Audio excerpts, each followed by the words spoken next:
Bom dia, então, pessoal. Vamos iniciar a nossa monitoria aqui da CEA, de Matemática Financeira. Meu nome é André.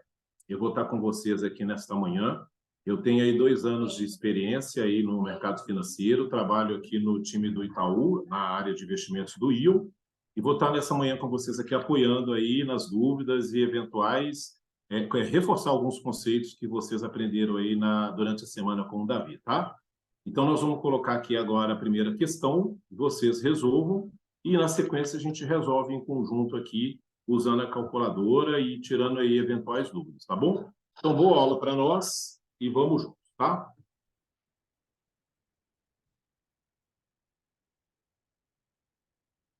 Então, vamos aí na primeira questão. Vocês vão colocando para mim a resposta aqui no chat, até para eu ver o nível de acertos, para eu ver o que a gente precisa aprofundar ou não em cada questão, tá, gente? Então, é importante que cada um coloque sua resposta no chat aqui para nós, tá bom?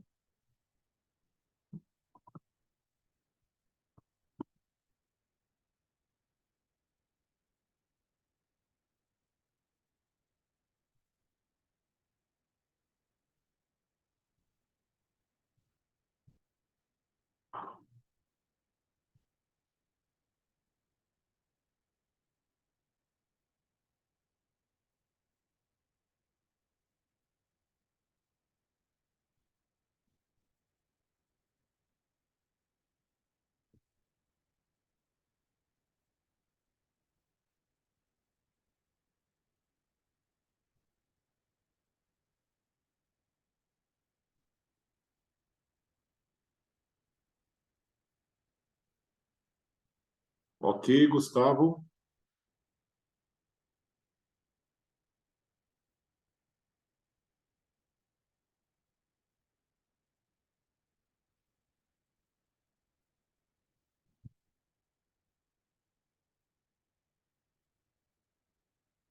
Ok, Felipe. Quem eu não falo, pessoal, é porque tem que revisar a resposta, tá? Léo também ok.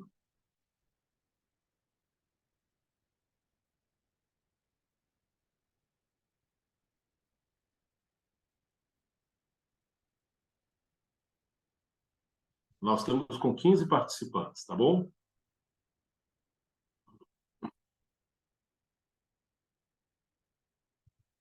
Só vieram 4 respostas ainda, tá, gente?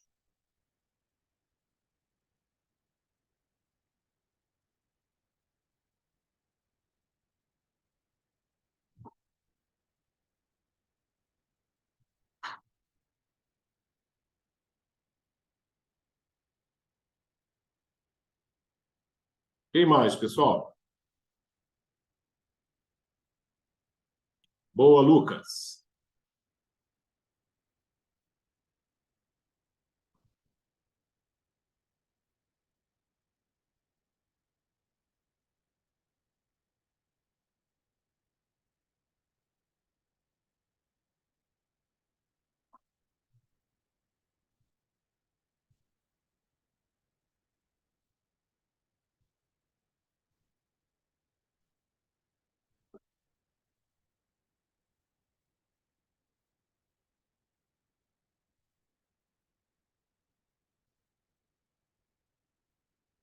Ok, Renata. Mais um, gente, para a gente resolver. Até então, todo mundo acertou.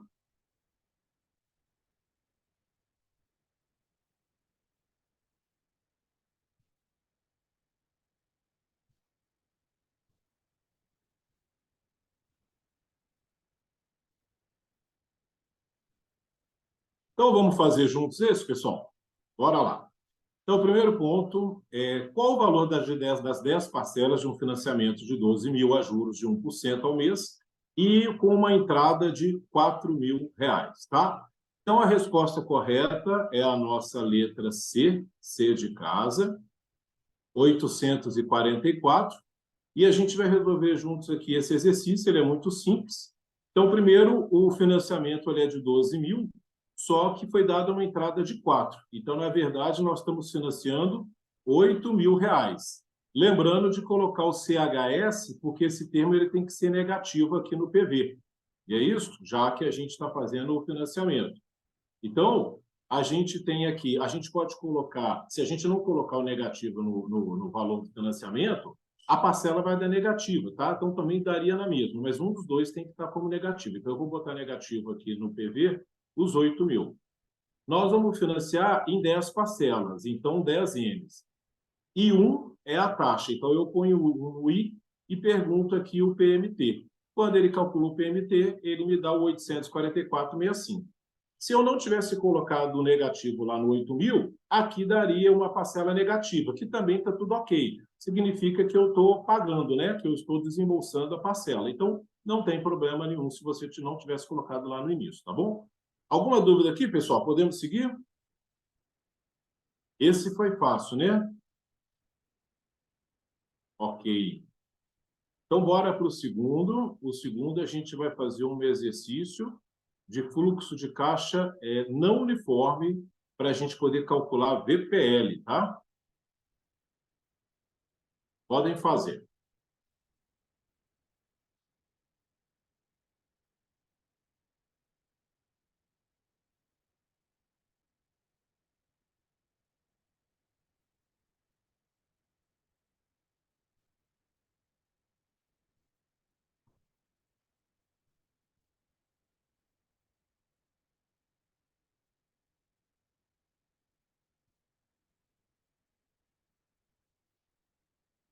Cuidado que aqui tem um laço, hein, gente? Para a gente não poder cair numa armadilha, tá?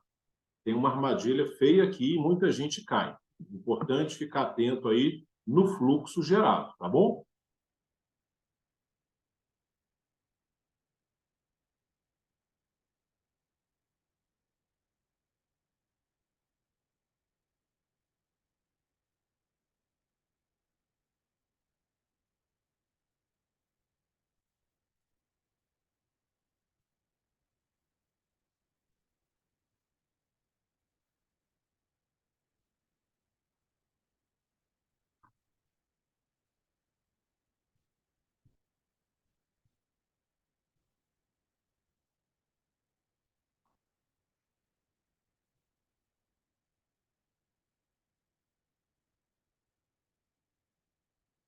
Boa, Gustavo. Certinho, tá?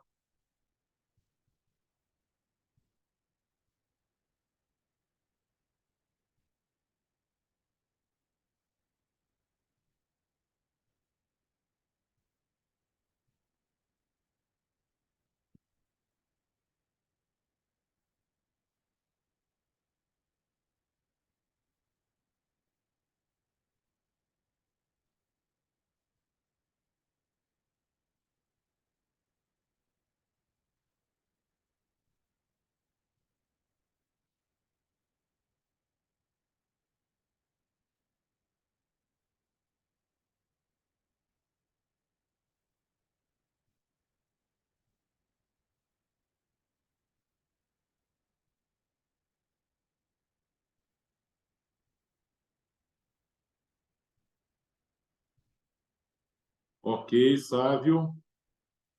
Boa. Quem mais, pessoal?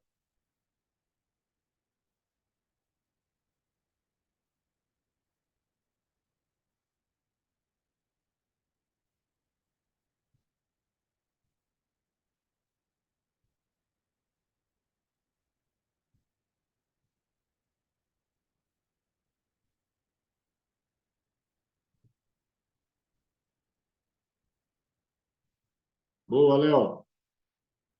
Temos 19 pessoas aqui com a gente.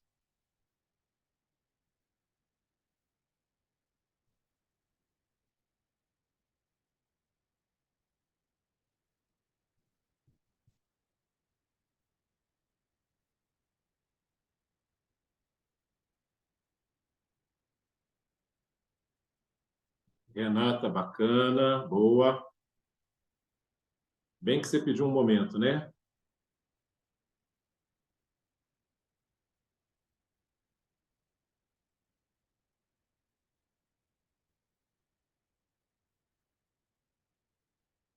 É assim mesmo. Mas vai fritar um pouquinho mais ainda, hein? Até o final.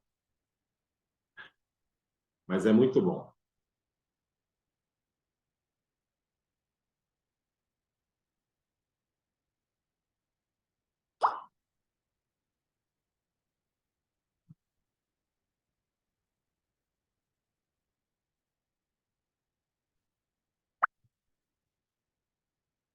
Boa, Felipe.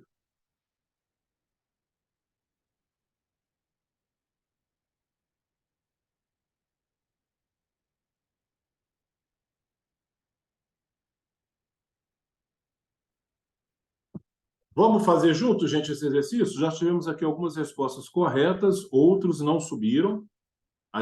Eu peço a participação de todo mundo aí, até para ver qual que é algum nível de dificuldade que a turma pode ter, tá? Então é importante que todo mundo coloque a sua resposta, e mesmo que ela estiver errada, é a oportunidade que a gente tem aqui de corrigir, tá? E a gente entender aí eventuais dúvidas, tá bom, gente? Então vamos fazer aqui juntos. Esse exercício é um exercício de VPL, tá? Qual que é a VPL do seguinte investimento? Considerando um custo de oportunidade de 10% ao ano, né, gente? Então, eu tenho aqui 3 milhões, eu tenho um custo de oportunidade de alguma coisa que eu posso investir agora, de que me dá 10% ao ano, e eu tenho um outro investimento que eu tenho um fluxo de caixa gerado, que é esse que está exposto aí. E a pergunta é, qual é o VPL? Ou seja, vale a pena eu aplicar nesse investimento com esse fluxo de caixa? Ou vale a pena eu aproveitar esse custo de oportunidade que eu já tenho de 10%, né? E aí exatamente que aparece o conceito da VPL, né? A VPL, ela mostra a diferença entre o resultado de um projeto e outro. Então, toda vez que a VPL, né, a gente não pode olhar a VPL de uma forma isolada, mas quando a VPL ela é positiva, se a gente estiver olhando apenas a VPL, significa que o projeto é viável. Então, aqui a gente vai calcular exatamente qual é essa diferença de eu aproveitar o custo de oportunidade de 10% ou investir nesse projeto que me dá esse fluxo de caixa gerado aqui, tá bom? E aí, para a gente poder calcular a VPL, eu coloquei um racional aqui para vocês, então a resposta correta é a letra D de Dinamarca, tá? Vai ser uma VPL de 1.757.679. Eu trouxe aqui um racional só para facilitar a conversa com vocês, para ver, de repente, alguém não saberia calcular ou tivesse com alguma dúvida de como a gente botar esse fluxo de caixa, tá? Então, primeiro ponto, a gente vai pegar o seguinte, considerando que eu tenho 3 milhões para investir, esse valor eu coloco ele negativo, CHS, e coloco ele aqui no G, CFO. Então, eu coloquei ele lá já armazenado como meu investimento inicial. E daí, eu vou lançando aqui quais são as parcelas que eu tenho do meu fluxo de caixa gerado, né? Eu vou ver as minhas parcelas no futuro, trazendo elas a valor presente para fazer essa comparação com o custo de oportunidade que eu tenho de 10%. Então, meu primeiro fluxo é 2 milhões, eu coloco ele no G CFJ, lembrando que aqui não tem o segundo ano, né? Então, esse era aquela armadilha, aquele laço que eu falei com vocês. Se não tem o segundo ano, é porque o segundo ano é zero, então eu tenho que lançar esse fluxo também.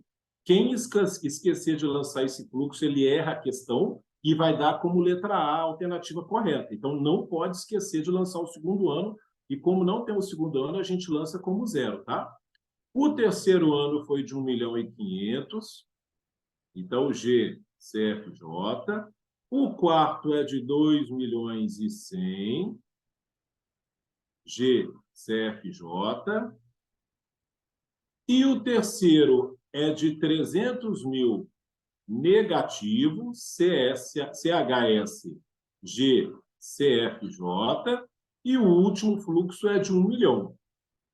Então, 1 milhão GCFJ. Então, eu já lancei todos os fluxos. Agora, eu vou lançar qual é a minha taxa de oportunidade. Eu tenho uma taxa de oportunidade aqui, no momento presente, de 10%. Então, eu vou lançar no meu I. E agora eu vou perguntar para a calculadora, qual é a minha VPL? Ou seja, vale a pena eu manter neste custo de oportunidade que eu tenho hoje no presente? Ou vale a pena eu investir nesse fluxo de caixa futuro que, trazendo a valor presente, ele está me dando uma VPL de... Vamos ver aqui quanto que vai dar. Opa, eu lançar de novo aqui os valores.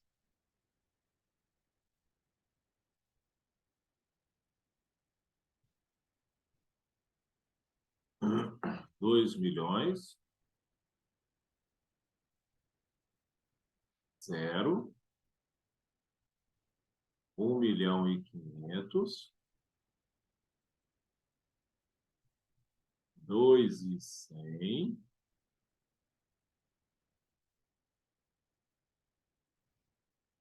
300.000 negativo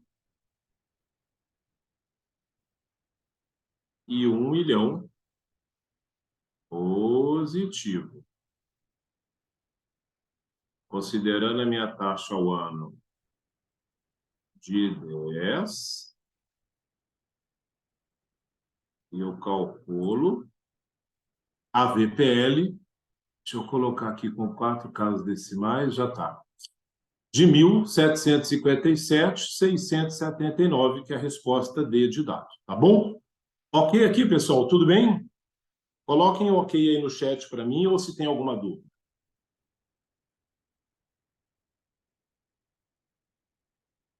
Então, beleza. Então, bora para o próximo exercício, para a gente ganhar tempo. Mais uma questão de VPL.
Boa, Gustavo. Certinho.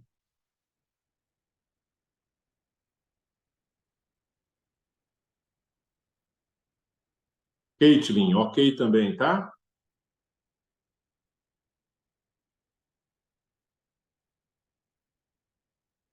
Débora, ok. Vocês estão afiados, hein? A aula tá boa, hein? Parabéns aí para o professor. Sávio, ok. Mariana, ok. Thales, ok. 100% de eficiência aqui, pessoal. Deixa eu subir mais uns aqui. Lucas, bacana, viu? Parabéns.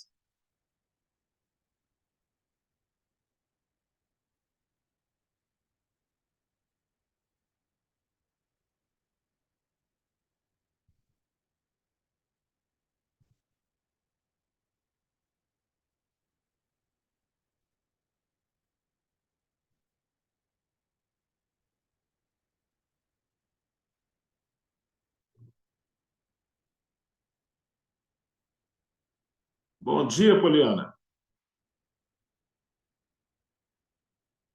Ok, Poli, certinho, ótimo. Então vamos fazer aqui, gente. Pessoal, tá todo mundo acertando, então acho que aqui não tem mistério, acho que já foi abordado bem durante a aula. Esse tipo de exercício, né, muito parecido com o anterior. O investidor pretende investir seus recursos de forma a garantir resgates para os próximos 4 anos. Ao final de cada ano, ele resgatará os valores descritos na tabela abaixo. Ele estima que obterá uma remuneração de 6,5% ao ano. Neste caso, o valor investido será de aproximadamente... Então, aqui ele não trouxe o valor investido, ele trouxe o fluxo para a gente, ele trouxe a taxa que ele espera receber, e quando eu comparo essa taxa ao custo de oportunidade do momento, eu calculo a própria VPL, e a própria VPL ela vai ser exatamente o valor investido.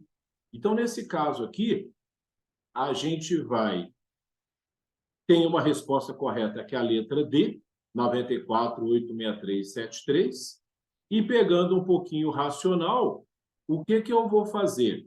Eu vou lançar o meu fluxo de caixa, eu vou lançar a minha taxa que ele espera receber, né, que quando comparado aqui com o custo de oportunidade, eu vou calcular a própria VPL. E essa VPL ela vai ser exatamente o valor investido.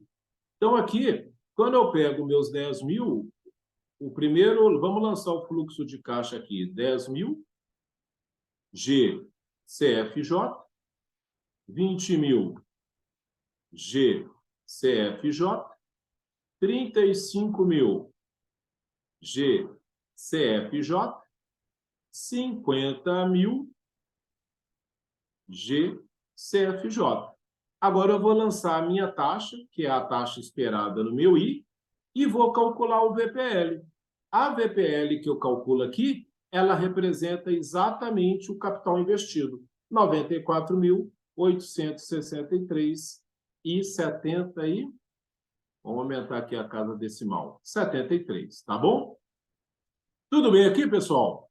Não tivemos nenhum erro aqui, ninguém colocou nenhuma dúvida, podemos seguir?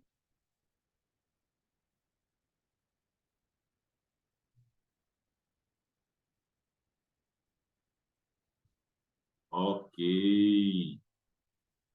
Bom dia, Yuli. Então, vamos ver se a gente está sabendo fazer equivalência de taxa, beleza? Vamos fazer um exercício aqui de equivalência de taxa. E a equivalência de taxa, gente, é muito importante a gente saber fazer, tanto na calculadora quanto na munheca, tá? Por quê? Porque na hora da prova, num determinado momento, pode ser que a calculadora deixe a gente na mão. E aí eu preciso saber fazer na munheca, tá? Então, tem esse exercício aí para a gente exercitar das duas formas, pela calculadora e na munheca. Bacana?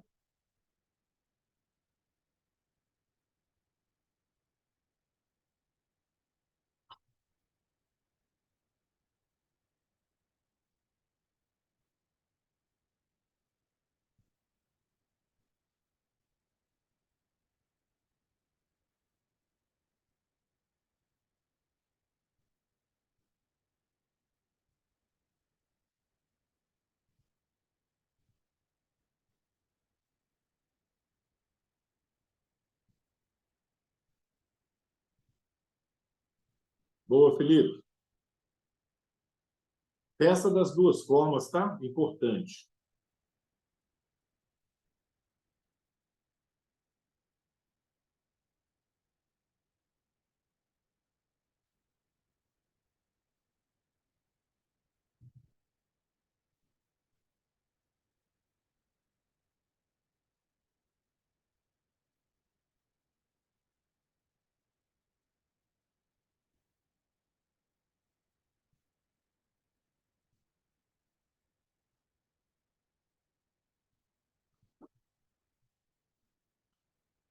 Até agora subiu uma correta aqui, tá? O do Felipe.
Quem mais, pessoal?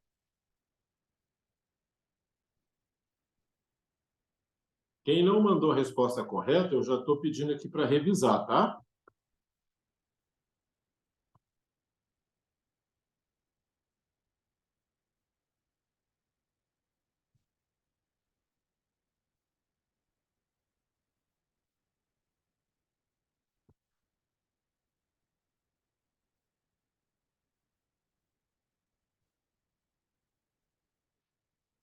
Ok, Sávio, certinho.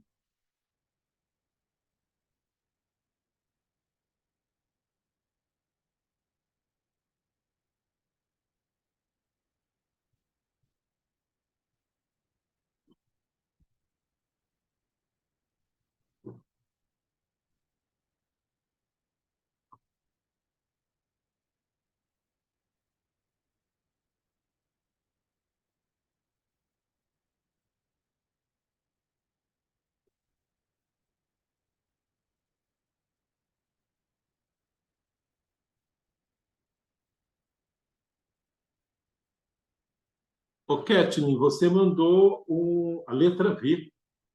Eu não vi qual foi a alternativa entre A e B, entre a e a D, tá? Ah, ok, Kathleen, certinho. Bacana. Pessoal, subiram aqui algumas respostas erradas, então vamos falar um pouquinho aqui sobre equivalência de taxa, para a gente poder não correr o risco de errar isso na prova, né? Equivalência de taxa, apesar da simplicidade desse exercício, é um exercício que você vai fazer sempre, porque nem sempre as taxas vão estar alinhadas aí com os mesmos tempos, né? Então, vai ser necessário a gente fazer equivalências corriqueiramente para que a gente possa resolver alguma questão na prova, tá? Então, vamos pegar aqui, ó. Qual a taxa equivalente de um investimento de 14% para 185 dias corridos, né? Então, primeiro ponto, a alternativa correta é a letra B de bola, 6,97, tá? Isso aí, tá, Alisson? Bacana, tá? Mas vamos fazer aqui na calculadora como que a gente faz esse tipo de exercício, tá? Então, eu tenho uma taxa de 14% ao ano e quero transformar essa taxa para 185 dias corridos. Então, a primeira pergunta é, no ano, quantos dias corridos nós temos, tá? Então, aqui em finanças, a gente considera no ano 360 dias corridos ou 252 dias úteis, ok? Então, não é 365. Então, aqui o exercício pede em dias corridos, então eu vou fazer a transformação considerando o ano 360 dias corridos. Então, não é questão de finanças, mesmo investimento. Isso é padrão, tá?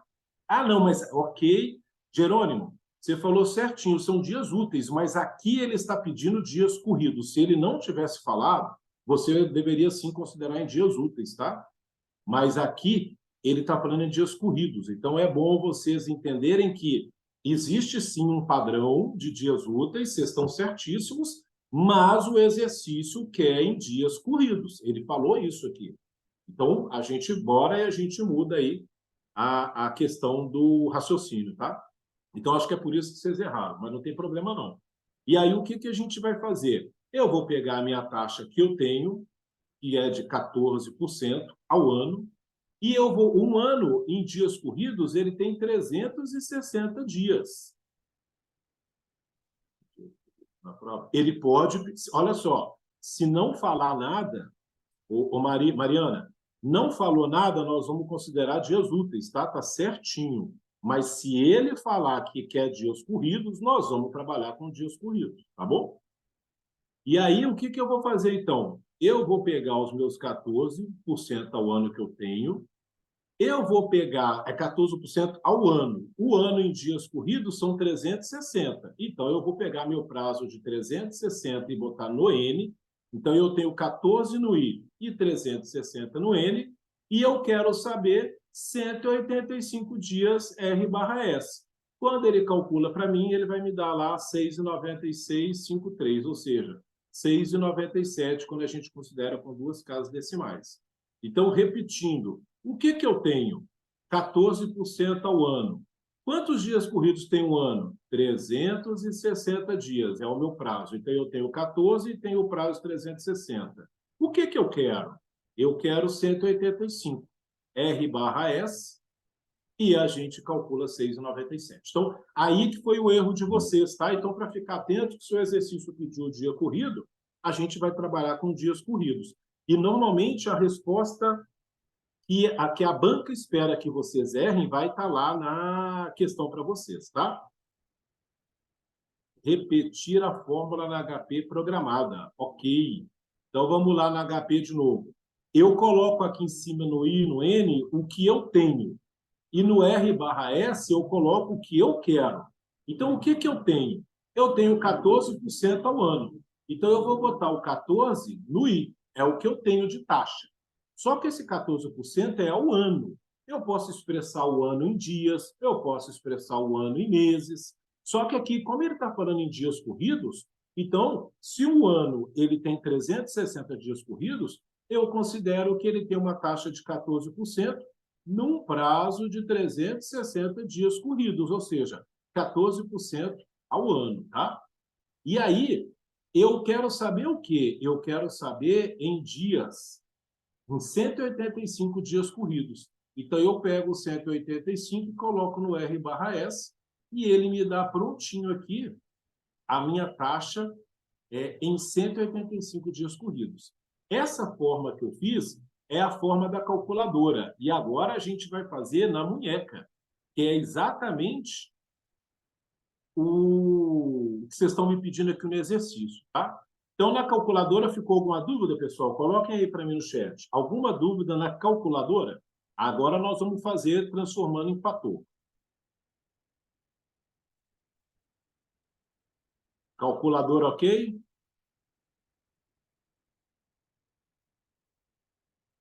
Ok. Beleza. Então, agora vamos fazer na munheca. Para a gente fazer na munheca, primeira coisa que eu tenho que fazer, pessoal, eu tenho a taxa. A gente não faz operação de taxas com o número expresso em taxa. A gente sempre primeiro transforma em fator. Tá? Então, ponto importante aqui. Operações de taxas, a gente primeiro transforma em fator. Como é que eu transformo essa taxa 14 em fator? O que é que eu faço? Eu divido ela por 100 e somo 1.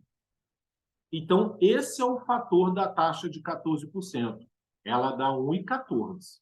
Ok? Então, primeira coisa é transformar em fator. Depois, o que que eu faço? Eu pego esse fator e elevo por um número. Qual o número, André? O número que é uma divisão do quero-tenho. O que que eu quero, o que que eu quero dividido pelo que eu tenho. Então, eu vou pegar o fator e vou elevar por uma divisão. Divisão de quais números? Quero, tenho. O que que eu quero? 185 dias. O que que eu tenho? 360 dias. Então, eu vou elevar o fator a 185 dividido por 360. Ficou claro esse raciocínio? Eu vou fazer aqui, mas eu preciso que vocês entendam. Eu pego o fator e elevo a uma divisão quero, tenho. O que que eu quero? 185 dias. O que é que eu tenho? 360 dias. Então, eu vou elevar isso agora. Eu já tenho aqui um fator, eu vou pegar o que eu quero, 185 dias, enter. Eu vou dividir pelo que eu tenho, 360 dias, e vou apertar essa tecla aqui, ó, y elevado a x. Opa, 1,07. Ele me deu como resposta um outro fator. Agora, gente, essa é a resposta? Não, isso é um fator. Agora eu vou desfazer o fator. Como é que eu desfaço o fator? É a operação contrária de quando eu faço o fator. Agora eu subtraio 1 e multiplico por 100. Deu 6,97, que é a resposta certa, a letra B de bola. E aí? Que dúvidas ficaram na munheca?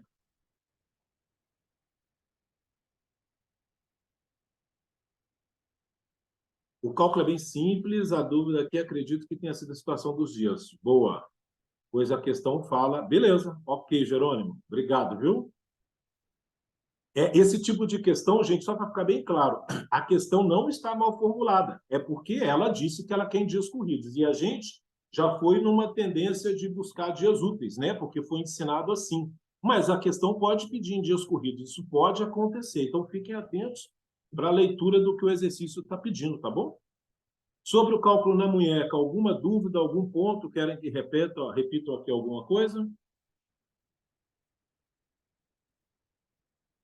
Coloquem no chat aí para mim se está ok ou se ficou dúvida na munheca.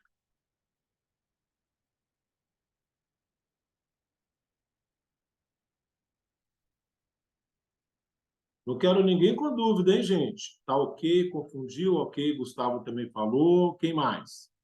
Por favor, não sigam aqui com dúvida na munheca, hein? Quem me pediu para fazer por fator aí, ficou claro? Quem foi que me pediu? Vamos ver aqui. Ó. Ok, ok aqui? Ok, obrigado. Bora lá, gente. Se quiserem printar aí o racional, tá aí na tela, tá?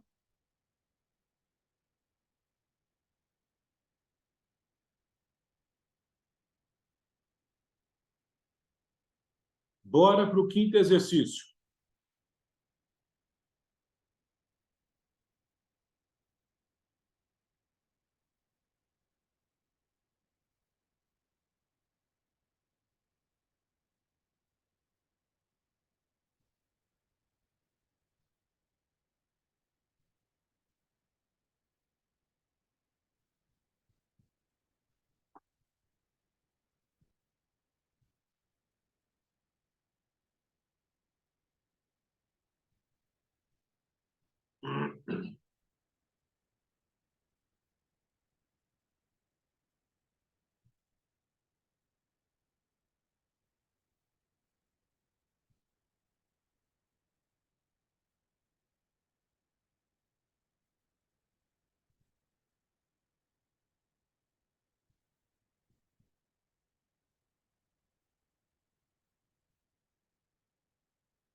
Ok, Renata? Certinho.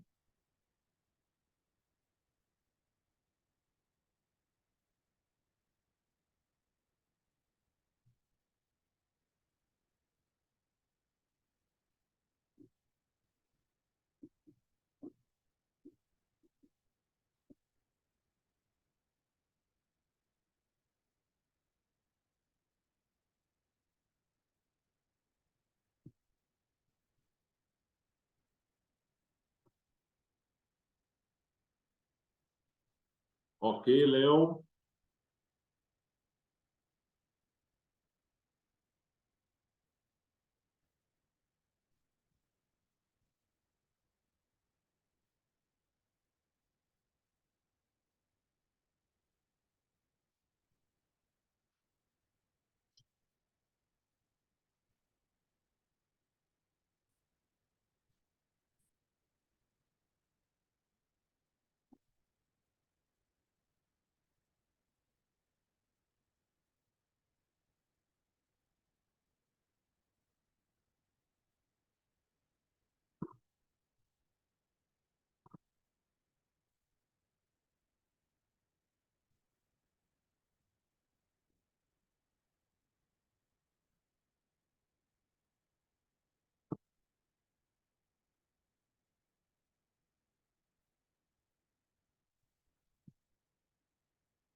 Isto, muito bem.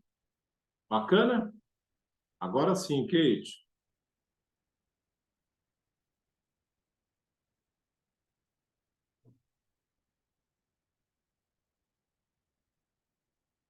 Então vamos fazer junto, pessoal? Bora lá. A maior parte aqui acertou. Quem errou é porque não prestou atenção numa informação do exercício. Então, é exercício simples, né? Mas se a gente não lê com calma, a gente acaba errando e caindo numa armadilha, né? Ó, um financiamento de R$ 2.000 em 18 parcelas mensais, sem entrada, a uma taxa de 4,5 ao mês. Qual é o total de juros pagos? Gente, o exercício é super simples, né? A gente tem aqui primeiro que as parcelas são mensais, a taxa também está ao mês, então aqui não precisa fazer nenhum tipo de equivalência nem transformação, tá? O ponto aqui é qual o total dos juros pago. Então, ele não está perguntando o total do financiamento. Ele está perguntando só a parte dos juros. E algumas pessoas estão me dando resposta aqui com o total do financiamento. O capital financiado mais os juros. Ele não quer o capital mais os juros. Ele quer só os juros. Ele deixou bem claro aqui, ó, juros. Então, como é que a gente vai resolver esse exercício? Simples, né? Pegando as teclinhas mágicas da HP, né, pessoal? Então, eu tenho aqui um financiamento de 2.000, eu vou botar CHS nele para que as parcelas sejam calculadas de forma positiva, tá? Então, eu ponho 2.000 aqui no meu PV. São 18 parcelas, há uma taxa de 4,5% ao mês, e eu pergunto, calculadora, qual é a parcela que eu vou pagar? 164. Como são 18 parcelas, então quanto que eu vou pagar no total, calculadora? 18 vezes. Eu vou pagar no total 2.960, que é a letra C. Mas só que ele não pediu o total, ele pediu só qual é os juros. Então, desse total, eu tenho que tirar o valor financiado, que é 2.000, né, pessoal? E a resposta correta cai para a letra B de bola, 960.053 centavos, tá, gente? Então, um exercício muito simples que metade de vocês errou por talvez não prestar atenção no que está pedindo, tá? Juros pagos. Esse tipo de questão é questão clássica de prova. Ele te pede um racional E é óbvio, ele quer saber se você tem um entendimento quando você lê o que está sendo pedido. Então, a gente não pode errar isso, tá? Por que acionar o FV não chega na letra C? Não, nós chegamos sim na letra C. A gente chegou na letra C olhando o total financiado. Então, vamos fazer de novo aqui, ó. O financiamento é de 2.000. Eu ponho ele no PV. As parcelas são de 18 meses. A taxa é de 4,5. E aí eu pergunto o PMT. Quando eu pego essa parcela de 164, considerando que eu tenho 18 parcelas, eu vou multiplicar por 18. Opa, aqui deu letra C, porque o total que eu vou pagar nesse empréstimo é de 2.960. Então, está dando sim a letra C. Só que o que foi pedido no exercício não é o total do financiamento com tudo. É só o total dos juros. Quanto que eu paguei de juros? Então, se eu peguei 2.000 de financiamento, eu vou subtrair esses 2.000 do 2.960. E aí ele está me contando, André, então disso tudo você vai pagar de juros R$ 960. Alternativa B de bola, B de Brasil, que é a alternativa correta. Tá bom? O PMT para acionar o FV, né? E chegar na resposta certa. Boa, Ketin. É isso aí, tá? Precisa sim, tá? Você precisa calcular o PMT para multiplicar por 18 e ver qual é o total do financiamento, subtrair a parte dos 2.000 que foi financiada para você ter como diferença apenas os juros, que é o que está sendo solicitado no exercício, tá bom? Bacana, então. Ok, Jerônimo. Ficou claro, então? Põe um ok aí para mim.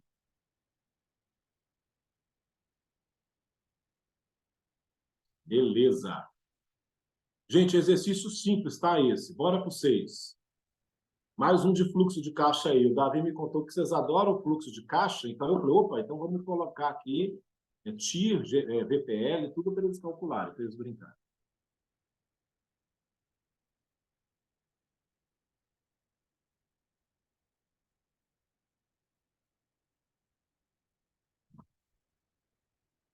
Não, Poliana, não, eu até olhei a apostila ontem, nem todas estão na apostila, tá? Você quer que volte a questão para você printar aí? Porque quando eu fiz também o curso, eu printava todos para eu estudar, para agregar lá nos da apostila. Você quer que volte?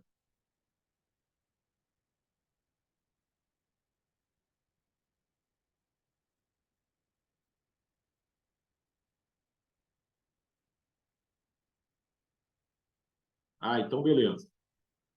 Tem alguns que estão na apostila, tem alguns que não estão na apostila, tá? Mas pode estar lá no simulator, pode estar lá nos exercícios que vocês têm para fazer, ou ainda vão fazer na semana da aprovação. Tem muitos exercícios ainda, tá, gente? Vocês vão fazer bastante exercício. Podem esperar aí, tá? A gente está só começando aí a brincadeira, né? Digamos assim.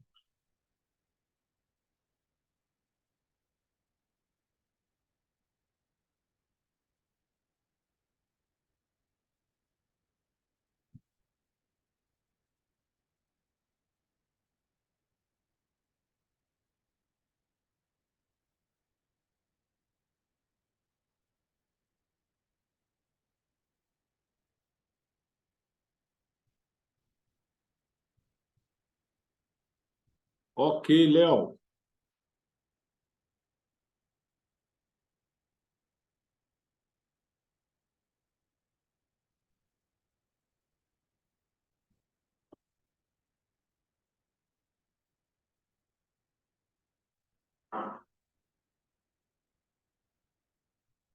Ok, Lucas.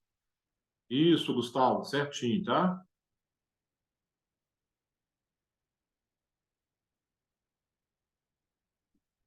Ok, Kate.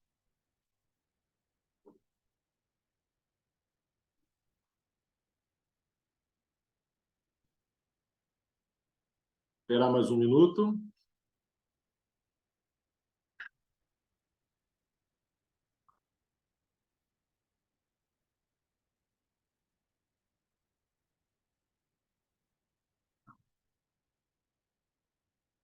Bora corrigir, tá? Ok, Sábio, boa. Mari também, tudo certo, parabéns. Pessoal, um cliente faz um empréstimo de 150 mil a serem pagas em 4 notas promissórias, tá? Nos prazos de 30, 60, 90 e 120 dias. Sendo a primeira o valor de 40 mil, a segunda de 30, a terceira de 60 mil e a quarta de 50 mil.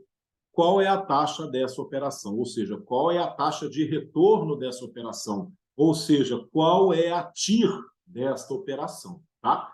Então, esse fluxo de caixa que a gente tem aí, parcelas diferentes, a gente precisa calcular qual foi a minha taxa de retorno. E essa taxa de retorno, a taxa da operação, ela é chamada de TIR.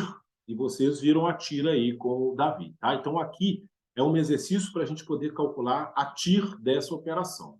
E a alternativa correta é a letra A, 7,19 ao mês. Também temos 7,19 aqui na letra C, mas ao ano, né? Vocês podem ver aqui que as parcelas serão pagas 30, 60, 90, ou seja, de 30 em 30 dias. Por isso que a informação correta é ao mês, tá? Então, qual que é o racional desse exercício? Eu sei que vocês já pegaram direitinho. Vocês precisam lançar no nosso fluxo, lançar na HP esse fluxo de caixa e, no final, perguntar qual é a taxa da operação, ou seja, qual é a TIR da operação. Então, vamos fazer isso aqui para a gente ver como se faz. Primeiro ponto, o empréstimo foi de 150 mil. Então, CHS, GCF0. Lanço ele aqui em cima. Beleza. Agora eu vou lançar o meu fluxo. O do primeiro ano foi 40 mil. GCFE. O segundo foi de 30 mil. GCFJ. O terceiro foi de 60 mil. GCFJ. E quarto e último fluxo foi de 50 mil. GCFJ. Ok, lancei o fluxo. Agora, o que eu vou fazer? Calculadora, qual que é a taxa interna dessa operação? Ou seja, qual é a TIR?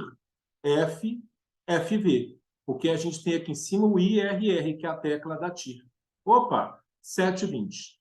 Então, deixa eu só aumentar o número de casas decimais aqui. 7,1956. Por isso que ele colocou ali com duas casas, 7,19, tá? Então, para a gente poder calcular a TIR, eu aperto a tecla F, que é essa teclinha laranja, e a tecla FV, porque a informação laranja está aqui em cima, ó, IRR, que é exatamente a TIR da operação. Tudo bem aqui, gente? Podemos seguir? Ok, Thaleson. Então, vamos fazer o exercício 7.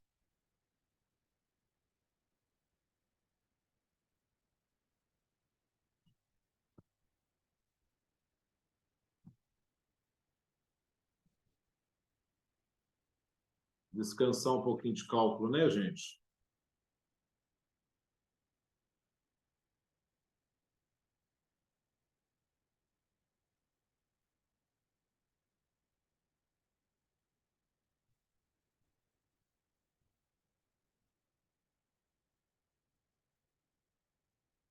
Certinho. Boa, Lucas. Boa, Renata. Tamires, Kate, ok. Sávio. Poliana também, ok.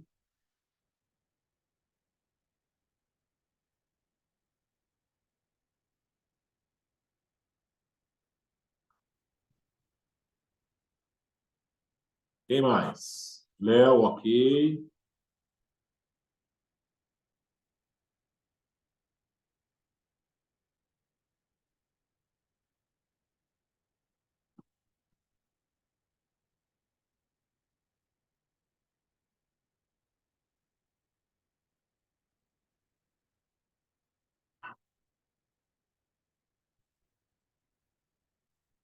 Thaleson, ok.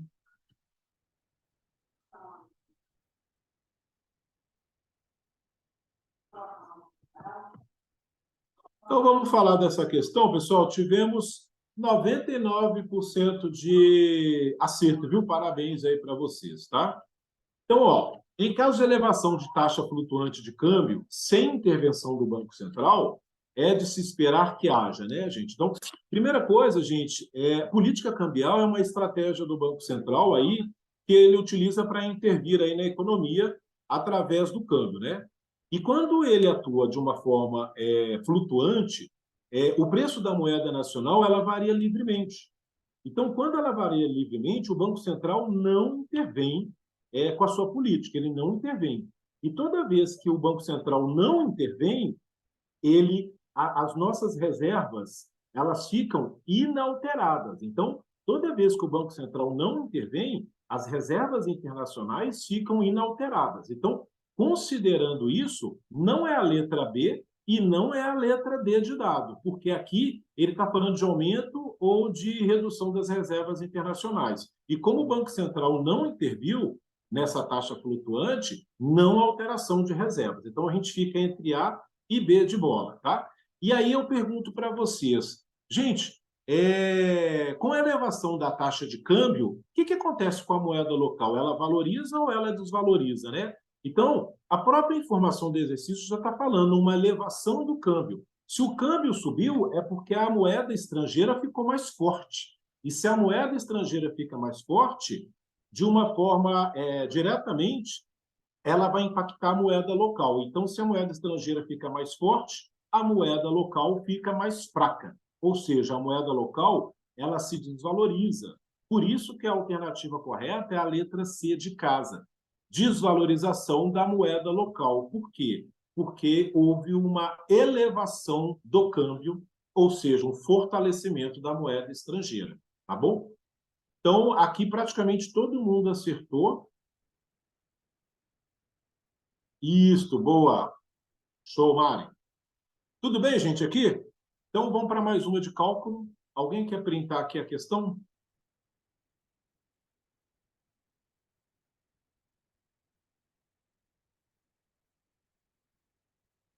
Bora fazer mais uma de cálculo. Questão importante, que sempre cai em prova, tá? Essa questão vocês podem esperar ela com certeza na prova.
Vamos lá ver quem já acertou. Gustavo, ok.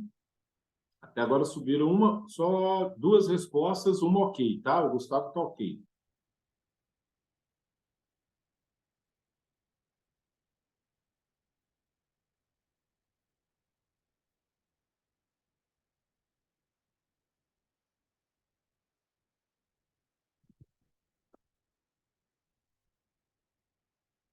Aqui tem uma armadilha terrível, tá? E já tem gente caindo nela aí, tá? Duas pessoas já caíram na armadilha. Três pessoas caíram na armadilha.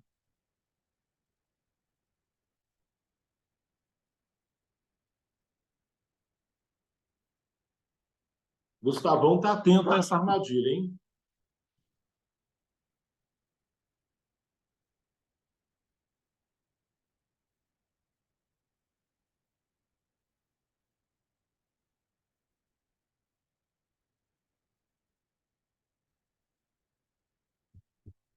Isso aí, perfeito, Gustavo.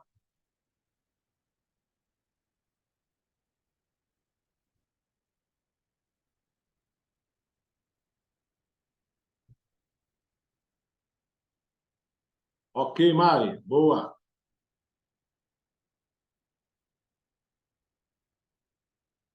Ô, Sávio, veio só um pontinho aqui, não subiu sua resposta.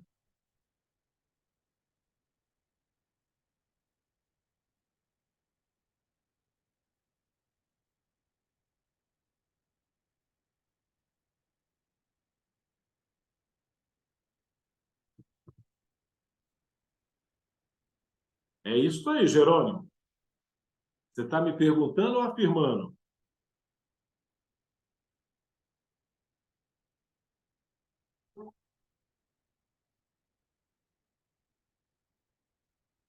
Não, então se você está perguntando, a resposta é sim, tá?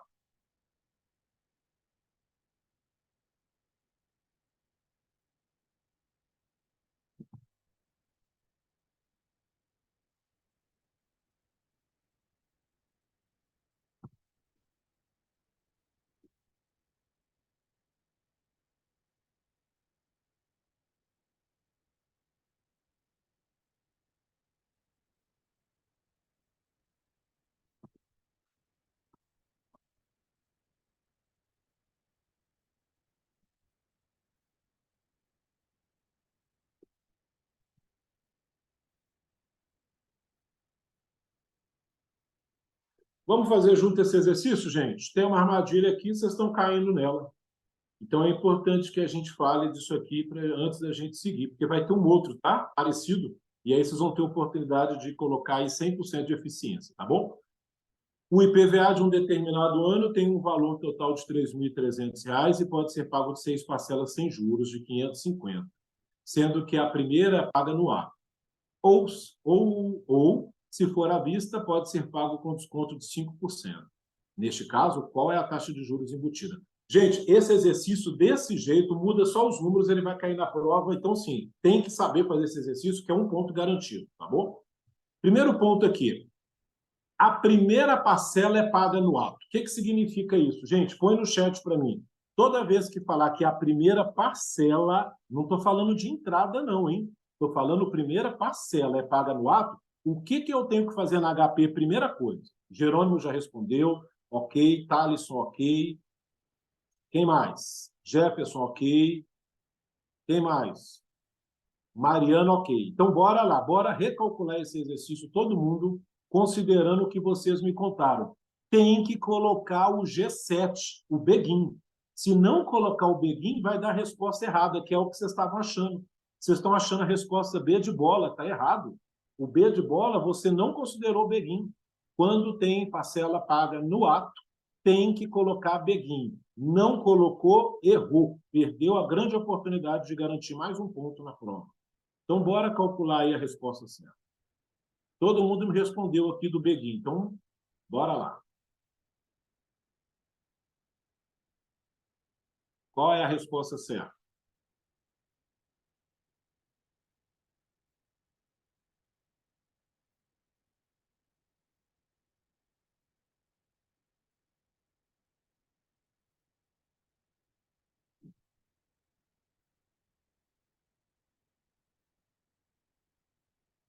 Estou aguardando as respostas, hein? Isso, Renata, boa. Agora você ajustou aí, tá? Fica atenta a essa armadilha, hein? Não esquece disso. Pagou no ato? G, Beguim. G7. Quem mais?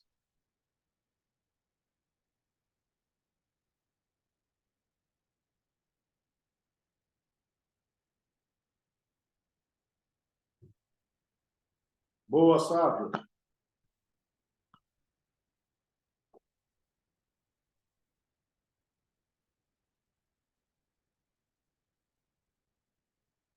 Esperar só mais um minuto, tá?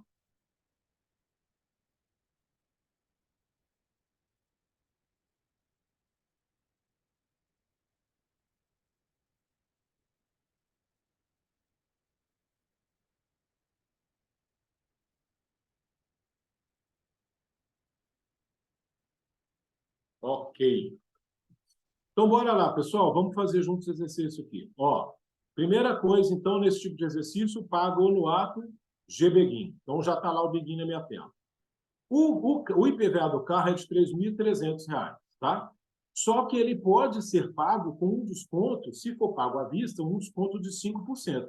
Então, aqui, o que nós vamos fazer? Toda vez que tiver esse exercício, é muito simples. Eu vou sempre calcular, fazer o cálculo da matemática financeira, considerando o preço à vista. Então, o IPVA não é 3.300, ele é 3.300 menos 5%. Então, eu vou pegar aqui 5%, desculpa, 3.300, enter, 5% menos. Este vai ser o valor que eu vou usar no cálculo para calcular a taxa de juros. Então, eu vou botar esse valor como negativo, porque eu estou pagando o IPVA, então ele entra no meu PV, menos 3.135. Eu posso parcelar em até 6 vezes, me dando uma parcela de 550. Qual é a taxa? 20986. Então, é a letra A. Por quê? Porque, primeiro, eu liguei o BIGIN porque ele pagou a primeira no ar. Segundo, o valor que eu vou fazer o cálculo os cálculos das parcelas não é o valor do IPVA total. Eu vou considerar sempre o valor do IPVA pago à vista, para eu fazer essa comparação, para ver aqui, de fato, qual seria a taxa embutida nessa operação, tá?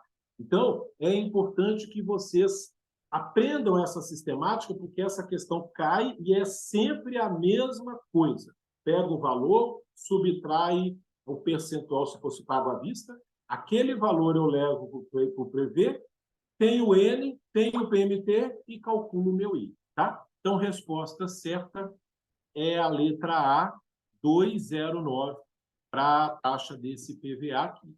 Agora, gente, ó, atenção todo mundo aqui. Acabou a questão, o que eu faço agora, neste momento?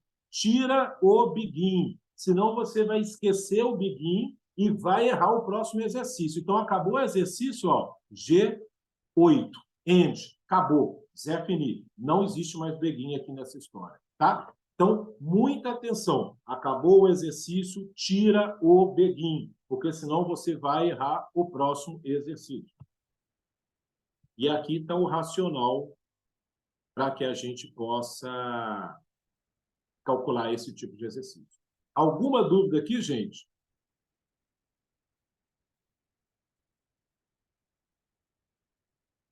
Obrigado, viu, Gustavo? Obrigado. Ah, valeu. Renata, pode escrever sua dúvida. Ah, não, desculpa. Tá, você colocou não, não tem dúvida. Está ok, beleza. Então, bora. Pessoal, vamos fazer aqui mais um exercício antes da gente sair aqui para um pequeno intervalo de 5 minutos, tá? Bora lá, questão 9.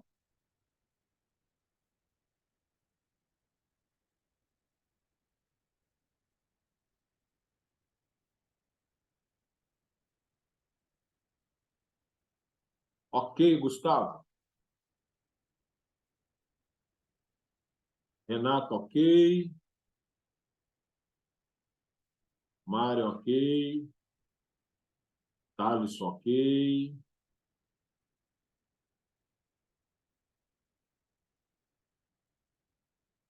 Tamires.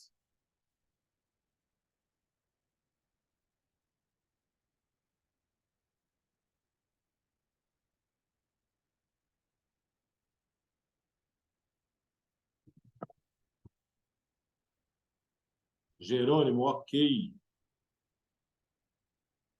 Léo, ok. Pessoal, tá todo mundo acertando aqui, tá? Só tive uma resposta que eu vi que não estava ok. Então, vamos falar aqui sobre a balança de pagamentos rapidinho. O saldo da balança de pagamentos é determinado como o quê, né, gente? Então, vocês viram lá que o balanço de pagamentos, ele tem duas grandes contas lá do governo, né? Uma conta é chamada de transações correntes, a outra conta é chamada de conta de capitais, tá? Então, essas duas grandes contas do governo, elas compõem o chamado balanço de pagamentos. Isso está muito claro lá na apostila do Davi, tá? O que acontece muito nesse tipo de exercício? A gente confundir balança de pagamentos com balança, com balança comercial. Tá? Ponto importante. O que é a balança comercial? Balança comercial é a gente avaliar se a gente fechou superávit ou não nas exportações, menos a importação. Então, balança comercial, ele avalia o quanto que a gente exportou, menos o que a gente importou. E a balança comercial, ela faz parte de uma dessas duas contas da balança de pagamentos. A balança comercial faz parte das transações correntes do governo. Então, uma coisa é a balança de pagamentos, para avaliar o quanto que o governo fechou quando a gente avalia as suas duas grandes contas. Outra coisa é balança comercial, que avalia qual foi o nosso superávit ou déficit em relação às exportações versus importações. Então, neste caso, o saldo da balança de pagamentos ela é determinado por duas grandes contas. Conta corrente, que são as transações correntes, e conta de capitais, tá? Isso está muito claro lá na apostila. Lembrando que dentro da conta corrente existe um negócio chamado balança comercial, que mede a diferença entre as exportações menos as importações, tá? Então, não confundam isso, porque isso é uma questão de prova. Balança de pagamento é uma coisa, balança comercial é outra. Balança comercial está dentro da balança de pagamentos, dentro da conta transações correntes, que são duas grandes contas que o governo tem para avaliar o seu desempenho, tá bom? Tudo bem aqui, gente? Então, 5 minutos de intervalo. A gente está parando aqui para tomar água 10h15, 10h20, todo mundo aqui para a gente terminar até 11 horas, tá? Faltam mais 9 exercícios. E eu já vou deixar até o próximo aqui na tela para quem chegar já começar a fazer aí o mesmo cálculo do IPVA, mas agora eu peço aí 100% de eficiência, que agora vocês entenderam que a gente não pode cair em armadilha nesse tipo de exercício, tá bom? 5 minutos, um abraço.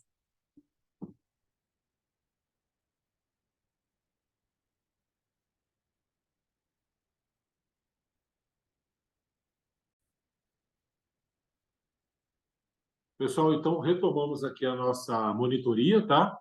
Já temos aí a questão 10 para vocês exercitarem aí aquele cálculo que nós falamos, tá? Antes do intervalo. E já tem subido aqui algumas respostas para mim, eu já vou falando aqui. A Kate está ok, Sávio ok, Thales ok, Gustavo ok, Tamires ok. Ó, agora ninguém está caindo em armadilha mais, hein? Parabéns. Renata, ok. Gente, o raciocínio desse exercício é sempre o mesmo, tá? Então, já podem contar aí com pontos aí na prova, tá? Vamos aguardar aqui mais alguns.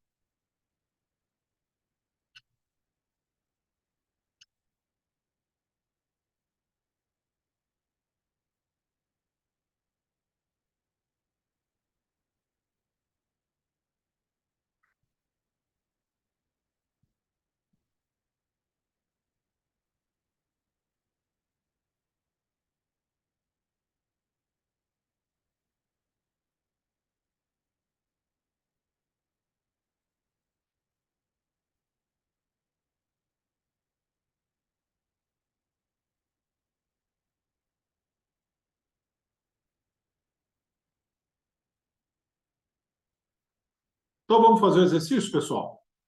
Bora lá, que já subiram aqui um bocado de resposta certa aqui, tá? Nós quase conseguimos 100% de eficiência, mas vamos lá. Mesmo exercício, o IPVA de um determinado ano tem um valor de 4.200, pode ser pago em 12 parcelas sem juros de 350. A primeira é paga no ato. Tá? Então, não é entrada, nós não estamos falando de entrada, nós estamos falando de parcela paga no ato. Ou, se for à vista, pode ser pago com desconto de 7,5%. Nesse caso, qual é a taxa de juros embutida? Então, como a gente viu, como a primeira parcela é paga no ato, primeira coisa é G7. Vou ligar meu biguinho. Beleza. Agora, eu vou pegar o valor do IPVA, que é 4.200, e vou tirar dele os 7,5% que eu tenho de desconto, porque eu vou fazer o cálculo financeiro considerando se o valor fosse à vista. Então, 4.200, enter, 7,5, que é o desconto por cento, menos. Então, eu vou fazer o cálculo aqui com 3.885. Vou considerar esse valor negativo, porque eu estou pagando, e ponho ele no meu PV. Esse parcelamento pode ser feito em 12 vezes e me gera uma prestação de R$ 350. Então, eu tenho o N, tenho o PV, tenho o PMT. Qual que é a taxa da operação? 1,45. Alternativa certa, D de Dinamarca. Tudo bem, pessoal? Acabou o exercício? Opa, G8. Tira o biguinho, para não errar o próximo. Todo mundo tirou o biguinho? Alguma dúvida? Podemos seguir, então?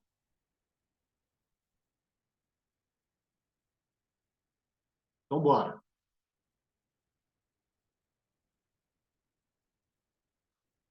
Vamos agora a gente treinar um pouquinho o cálculo de operação com taxa, tá?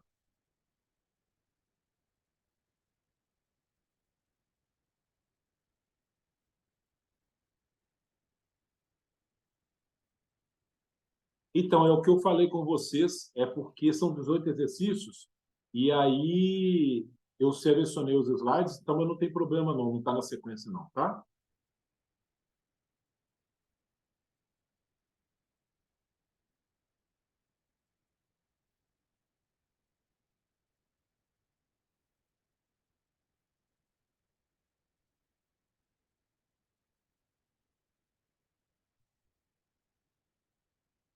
Ok, Matheus, certinho.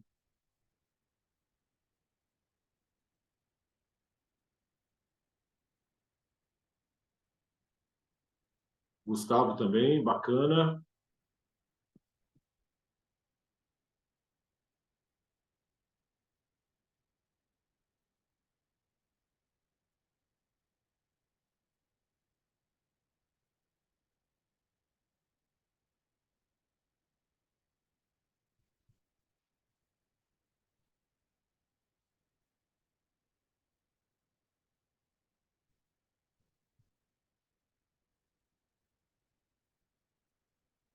Sávio, ok.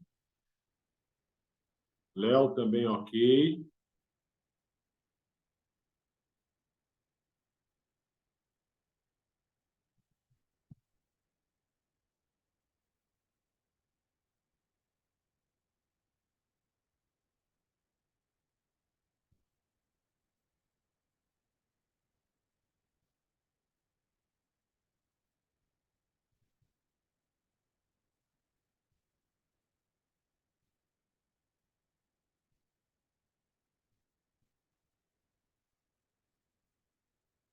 Ok, beleza. Mari, ok.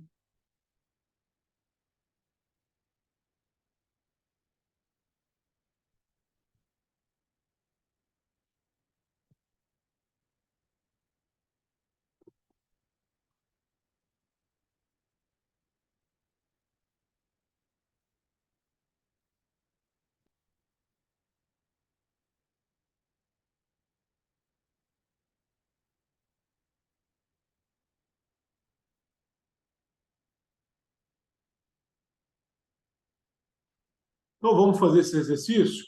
Kate, ok também, tá, gente? Quase todas as respostas corretas. Parabéns, tá? Bom, o cliente está avaliando a possibilidade de adquirir os seguintes ativos, né? Uma LTN com uma taxa de... Isso, Jerônimo?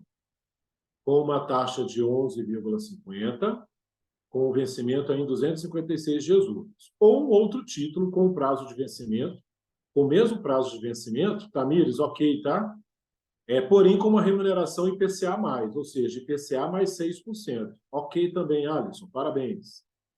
A inflação projetada para o IPCA no período que torne a decisão do cliente indiferente deveria ser. Então, o cliente está na dúvida. Gente, o que eu faço? Eu aplico aí a uma taxa de 11,5%, uma taxa já pré-fixada ali de 11,5%, ou eu aplico num outro investimento que me paga IPCA mais 6%, né? Qual que seria o melhor investimento? E aí o exercício está perguntando exatamente qual deveria ser o IPCA para que essa decisão do cliente fosse indiferente, ou seja, eu posso aplicar A ou B que vai dar na mesma. Qual é o IPCA que me faz essa decisão ser indiferente, né? Então, esse tipo de exercício, ele é muito comum. A resposta C é B de Brasil, 5,19. Ele é muito comum, ele vai cair na sua prova, talvez mais de um exercício desse, e ele é muito simples. Então, basicamente, o racional do exercício é fazer uma subtração de taxas, tá, gente? Por quê? Porque eu tenho já definida uma taxa de 11,5. E aí eu quero saber qual é o IPCA que deixa o IPCA mais 6 igualado ao 11,5. Ou seja, IPCA mais 6 ou 11,5. Qual é a taxa do IPCA que deixa essa decisão indiferente? E aí, gente, lá na matemática, a gente aprendeu que para a gente calcular essa IPCA, eu vou pegar o meu 11,5 e vou subtrair do 6. Pronto. E aí eu vou saber qual que é essa taxa. Só que aqui tem que tomar um cuidado muito importante, né, gente? Na matemática financeira, em taxas, a gente não faz subtração simples de taxas. Porque se fosse para fazer 11,5 menos 6, a gente não precisaria estar aqui no curso da CEA para aprender a fazer esse tipo de cálculo, né? Isso aí a gente aprendeu lá no primário. Então, a subtração de taxas na matemática financeira, ela é representada pela divisão de fatores. Eu pego os fatores e divido. Assim como a soma de taxas não é uma soma simples, é uma multiplicação de fatores. Então, guarda isso. Subtrair taxas, eu divido os fatores. Multiplicar, somar taxa, eu multiplico fatores, tá? Então, neste exercício, como eu preciso fazer uma subtração, eu vou fazer o quê? Eu vou achar o fator do 11,5, eu vou achar o fator do 6 e vou dividir os dois fatores. Esse tipo de operação vai me dar a taxa que eu preciso, que vai me deixar indiferente essa operação, tá? Atenção, devemos fazer a divisão de fatores. Então, vamos lá, pessoal. Primeiro ponto, como é que eu faço o fator aqui? Taxa de 11,5. Enter. Vou achar o fator dele. 100 divide 1 mais. Achei o fator do 11,5. Vou guardar isso aqui na gavetinha 1. Agora, vou achar o fator do 6. O que eu faço? 100 divide 1 mais 106. Vou guardar na minha gavetinha 2. Agora, o que eu vou fazer? Eu vou pegar a gavetinha 1, que é o 11, o fator do 11,5, Enter, e vou dividir pela gavetinha 2, que é o fator do 6. Divide. Opa, deu um outro fator, 10519. Beleza. Então, agora que eu tenho esse fator, que foi a divisão, agora eu vou fazer a operação contrária. Eu vou tirar o fator. Como é que eu tiro o fator? Subtraio 1, 100 vezes. Tiro 1 e multiplico por 100. A resposta final, quando eu ponho em duas casas, 5,19, alternativa B de bola. Dúvidas? Todo mundo sabe fazer essas operações com fator? Põe fator, tira fator. Alguém quer que refaça o exercício? Se quiser, põe no chat para mim aí para refazer, senão eu sigo em frente.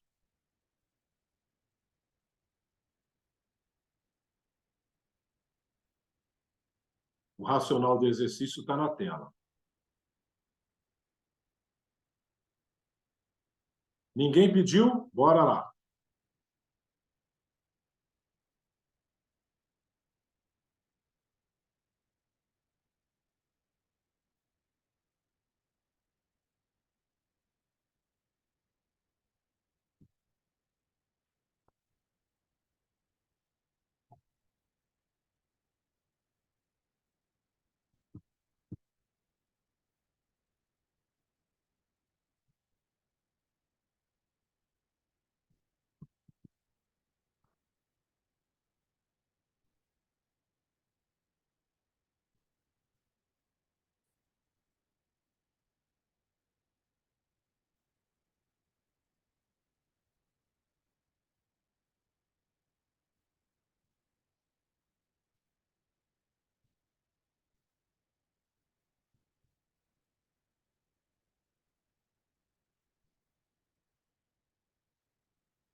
Certinho.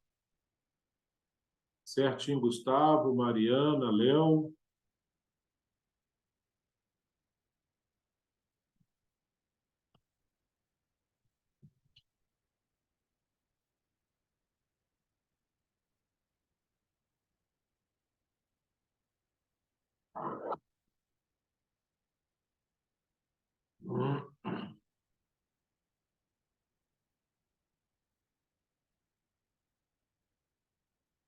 Quem mais?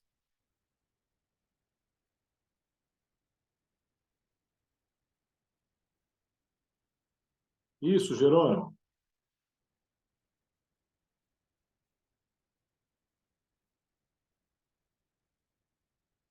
Lucas, bacana.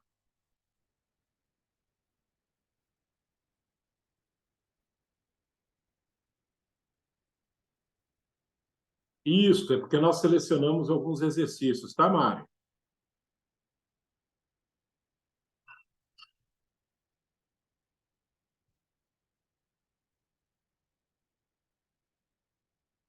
Certinho, Poliana. Pessoal, nós estamos aqui com 100% de eficiência nesse tipo de exercício. Parabéns, viu? Vamos resolver eles juntos, então? Vou dar mais um minuto, tá?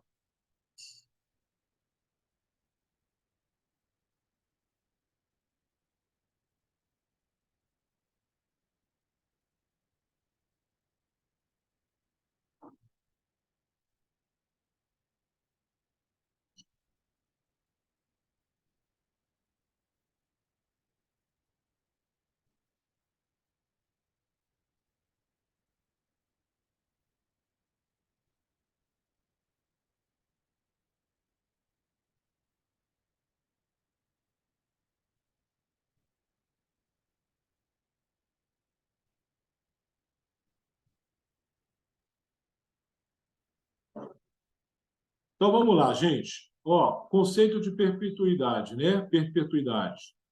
O investidor ele gostaria de atingir a independência financeira, então o consultor explica o conceito de perpetuidade, né? Que é aquele conceito onde eu quero ter um valor investido a uma determinada taxa para ganhar uma renda perpétua, vitalícia, tá? E essa renda que eu gostaria de ganhar nesse exercício é uma renda de 7.500 por mês, certinho, Tamires? A uma taxa de 3%. Então, sem precisar mexer no valor do capital acumulado, né, tirando aí os efeitos da inflação, quanto o investidor deveria acumular para atingir esse objetivo? Então, quanto que eu tenho que juntar para um determinado período da minha vida, aquele valor que eu juntei, a uma determinada taxa, que é de 0,3, ele me dá uma renda vitalícia e perpétua de R$ 7.500, tá? Então, a alternativa correta desse exercício, vocês todos praticamente acertaram, é a letra D de dado, 2.500.000, tá? E qual que é o racional desse tipo de exercício? Para calcular esse montante que eu preciso, eu vou pegar a minha renda, a renda que eu quero, e dividir pela taxa que eu tenho. Então, olha que simplicidade. Qual é a renda que você quer vitalícia perpétua, André? R$ 7.500. Enter. Então, qual é a taxa que esse investimento vai render? 0,3. Quando eu divido, eu achei 25 mil. Só que como a taxa está em percentual, agora eu multiplico por 100 vezes, pronto, 2.500.000. Então, sempre para calcular a perpetuidade, eu pego a minha renda, divido pela taxa que eu quero, né, a taxa que eu vou ter no investimento, e multiplico por 100. Ok aqui, pessoal? Agora eu quero ensinar vocês, eu não sei se todos usaram também, essa teclinha chamada percentual T, que faz essa conta de uma forma muito simples, tá? O que essa teclinha ela traz para a gente de informação? Ela está me pedindo aqui, primeiro, percentual T. Ela pede primeiro aqui ó, o percentual, o T é a renda, e ele calcula para mim já qual é esse montante. Então, olha só o que eu vou fazer. Primeiro é o percentual, depois é a renda, tá? Por isso que chama percentual T. Primeiro o percentual, depois a renda. Qual que é o percentual, André? 0,3. Enter. Qual é a renda que você quer? 7.500. Aperta percentual T. Está lá, 2.500.000. Então, a gente pode fazer tanto pelo raciocínio simples da matemática, como está aqui no quadrinho para vocês, o racional, como a gente pode fazer usando a teclinha percentual T. Então, de novo, percentual T. Qual é o percentual do seu investimento, André? 0,3. Enter. Qual é a renda que você quer? 7.500. Então, eu aperto o percentual T, ele já me calcula o montante que eu preciso para ter aquela renda naquela taxa. Tudo bem aqui, gente? Podemos seguir?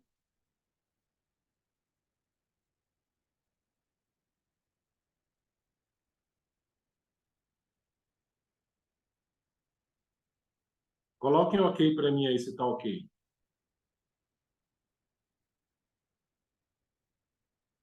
OK. Então, bora para o próximo.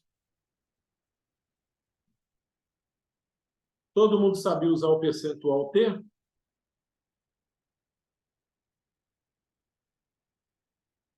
A gente usa exatamente para calcular a perpetuidade, tá?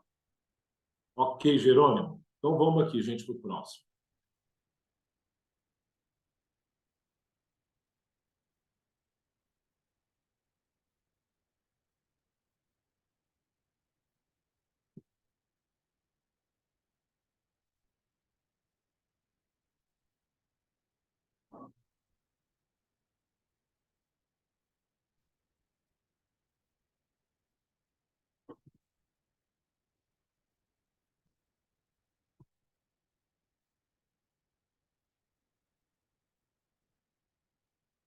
Ó, então, vamos lá. Nesse exercício, a gente já tem aqui a Kate OK, a Mari também está OK, Renata está certo, Sávio,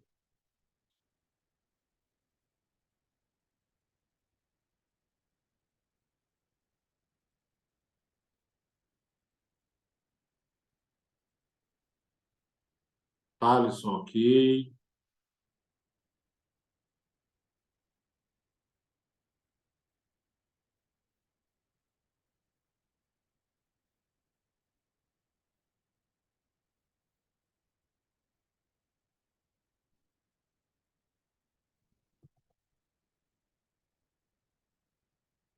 quem não está OK, eu já estou falando aqui com a pessoa, viu?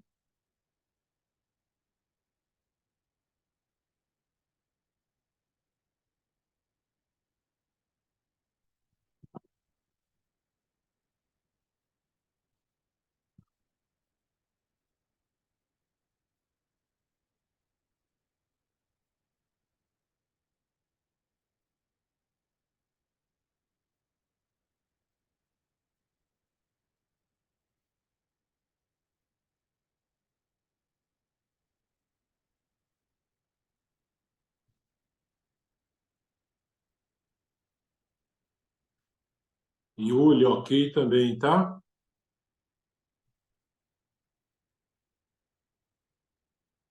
Opa! Olhando OK. Gente, está todo mundo acertando aqui, só vi uma resposta incorreta, tá? Então, acho que os conceitos estão bem sedimentados aqui. São ações políticas, são ações de política fiscal e monetária. Então, nós vamos explicar aqui, tá, Léo? Vamos explicar. São ações de política fiscal e monetária expansionista pelo governo, né? Então, o governo tem algumas ações fiscais, algumas ações monetárias, de câmbio, cambiais, né? Para poder mexer na economia. Quando ele fala de ações expansionistas, ele está querendo aquecer a economia, né? Ele quer botar dinheiro na economia para aquecer a economia. E isso a gente chama de ações expansionistas. Então, pensando em ações que vão aquecer a economia, alternativa 1, aumento de taxa de redesconto, né? Então, primeiro, o que é a taxa de redesconto, né? Então, de uma forma simples, a taxa de redesconto é a taxa que o Banco Central cobra dos bancos para emprestar dinheiro aos bancos, tá? Quando o Banco Central aumenta essa taxa, os bancos também aumentam a taxa de juros para a população. E se a taxa de juros aumentou, as pessoas vão pegar menos empréstimo. Se tem menos empréstimo, vai ter menos dinheiro circulando na economia. Então, o aumento da taxa de redesconto, ela não é expansionista, ela é contracionista, tá? Então, aumentou o redesconto, eu estou deixando menos dinheiro na economia. Então, a alternativa 1 está errada, ela é contracionista.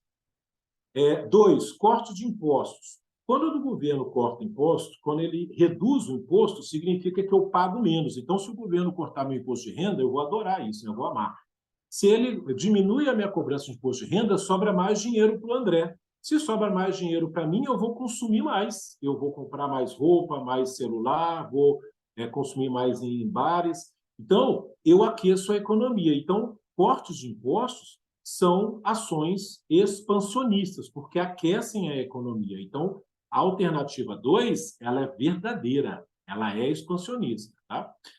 3, redução de gastos governamentais. Esses gastos governamentais estão ligados a gastos que o governo tem no país, pavimentação, saneamento. Então, quando eu vou fazer uma pavimentação de uma estrada, eu faço uma licitação e eu pago aquela empresa por fazer aquela pavimentação. E se eu pago essa empresa paga funcionários, e esses funcionários vão ter mais dinheiro em conta. Então, toda vez que eu reduzo o gasto governamental, eu estou, na verdade, tirando o dinheiro da economia, porque eu estou investindo menos no país, então eu estou gerando menos emprego. Saneamento, pavimentação, segurança, saúde, essas coisas. Então, a redução dos gastos governamentais, eu estou colocando menos dinheiro para esse tipo de obra, ou seja, menos dinheiro na mão da população, eu estou desaquecendo a economia. Então, a alternativa 3, ela é uma ação contracionista, que eu vou estar reduzindo o dinheiro circulando no país. E, por último, o 4, compra de títulos públicos federais, né? O open market, né? Toda vez que o governo ele vai comprar título público, ele vai comprar o título público nosso. Então, ele vem aqui em mim e quer comprar o meu título. Eu passo o título para ele e ele me paga. Então, toda vez que o governo compra títulos públicos, ele põe dinheiro na economia. E se tem dinheiro na economia, nós vamos aumentar nossos gastos, vamos aumentar nosso consumo. Então, a alternativa 4, ela de fato é uma ação expansionista, porque ao comprar título, o governo está botando dinheiro na minha mão e eu vou gastar e consumir mais. Então, a alternativa correta aqui, pessoal, são as alternativas 2 e 4, cortes de impostos e compra de títulos públicos federais. Alternativa correta B de Brasil, ações expansionistas, tá? Depois que eu falei aqui, ficou dúvida? Léo, ficou claro suas dúvidas? Coloca para mim aqui no chat.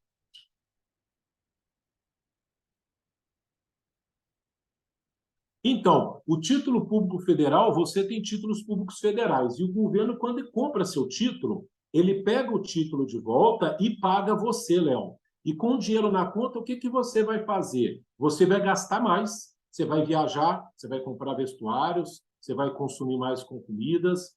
Então, você vai colocar dinheiro na economia. O governo, quando ele compra título, ele está colocando dinheiro na economia, dinheiro para mim, para você, para nós, para que a gente possa consumir mais, entendeu? Me fala novamente o motivo da 3 não ser expansionista, tá?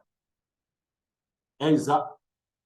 Léo, é o governo através do Banco Central, tá? O governo determina a sua ação e o Banco Central age. Se o governo definir que a gente precisa vender título público, o Banco Central vai botar título público à venda.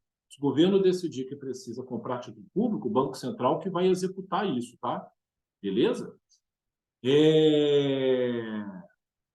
Aqui veio assim, ó. Mas se o governo é política monetária, não. Me fala novamente o motivo do não ser expansionista.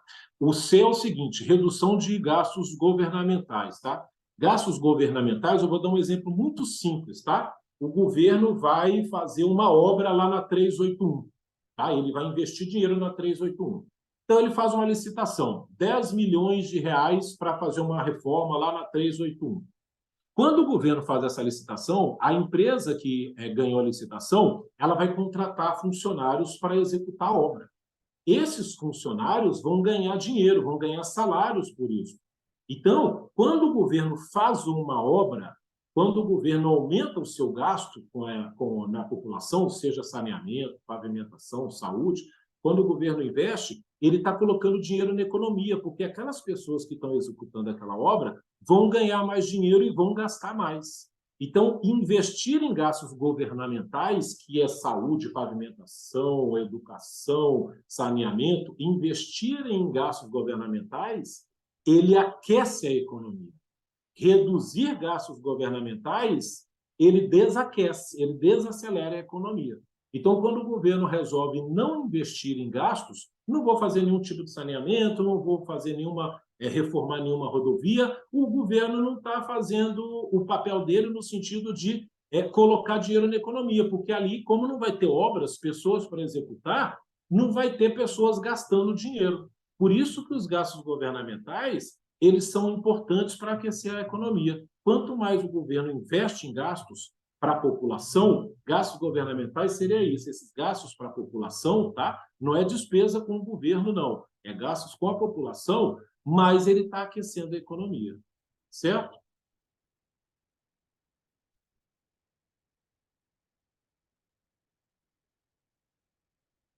Ok, peraí que o Jefferson colocou certo. Peraí que o Léo ainda está com dúvida, porque entendia que o Open Market é uma ação política monetária do Banco Central e não do governo. É porque o Banco Central, Léo, ele executa as políticas do governo. Tá? Vocês viram lá naquele capítulo 1 aquela questão do executivo, do executor, e o Banco Central ele executa as coisas para o governo. Né? As políticas são executadas pelo Banco Central. Mas quem está por trás do Banco Central é o governo, tá?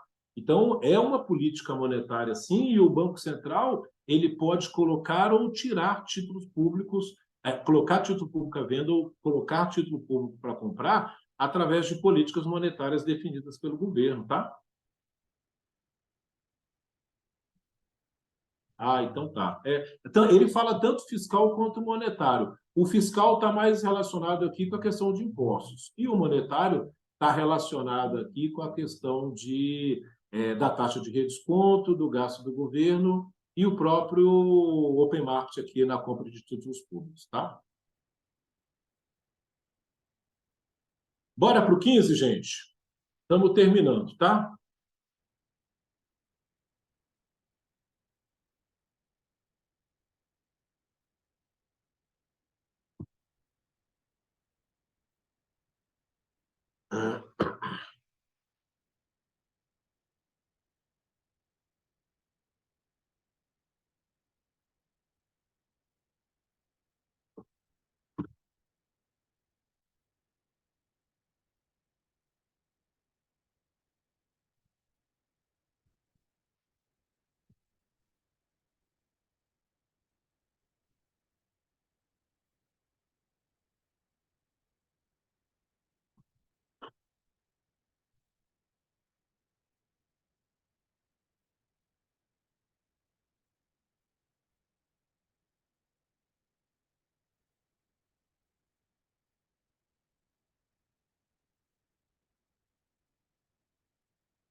Já estão subindo algumas respostas aqui, tá?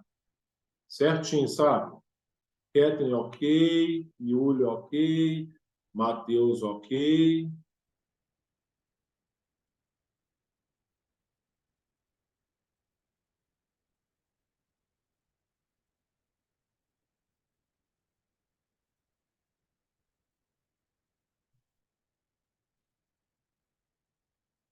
Ok, subiram aqui até então 9 respostas, todas corretas, tá, gente? Vamos lá fazer esse exercício. Isso, Gustavo, certinho, tá? Investidor faz aplicações mensais de 1.435 no fundo de renda fixa. Léo, ok, tá? Desconsiderando a inflação e o imposto de renda, assumindo que o rendimento líquido é de 0,67, caso realize por 12 anos, qual será o montante total? Alternativa correta, A de aprovado. Qual que é o racional desse exercício, pessoal? É muito simples, né? A gente tem primeiro que o cara faz aplicações mensais de 1.435. Eu vou considerar esse valor negativo porque eu estou aportando todo mês, tá? Então, essa prestação minha eu vou colocar no PMT. Desculpa que aqui está até errado no quadrinho, tá, gente? É 1.435. A taxa é de 0,67. E qual é o prazo? O prazo é de 12 anos. Só que a taxa, como ela está ao mês, eu também preciso transformar o prazo ao mês. Então, um ano tem 12 meses. Como são 12 anos, 12 vezes 12 dá 144 mil N. Então, se eu tenho, num prazo de 144 meses, numa taxa de 0,67, com um aporte mensal de 1.435, qual é o meu valor futuro? Quanto que eu vou ter juntado no montante total? Então, qual é o meu FV?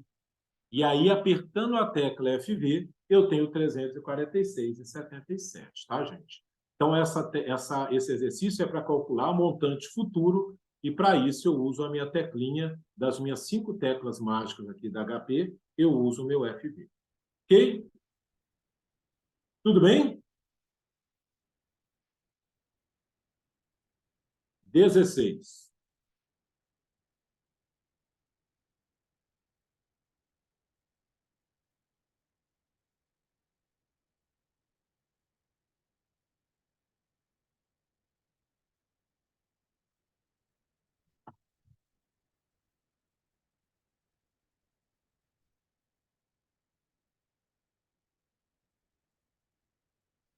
Isso, Mari.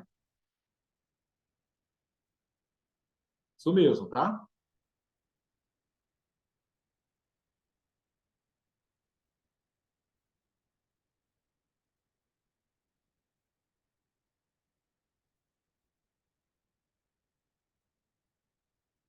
Certinho, Kathleen.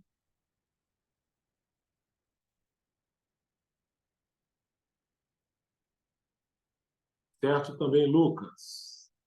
Boa, Renata.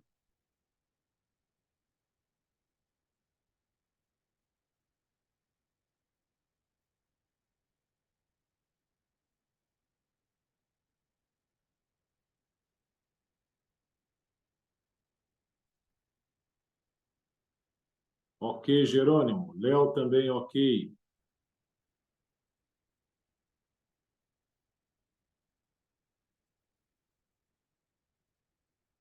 Boa, Sá.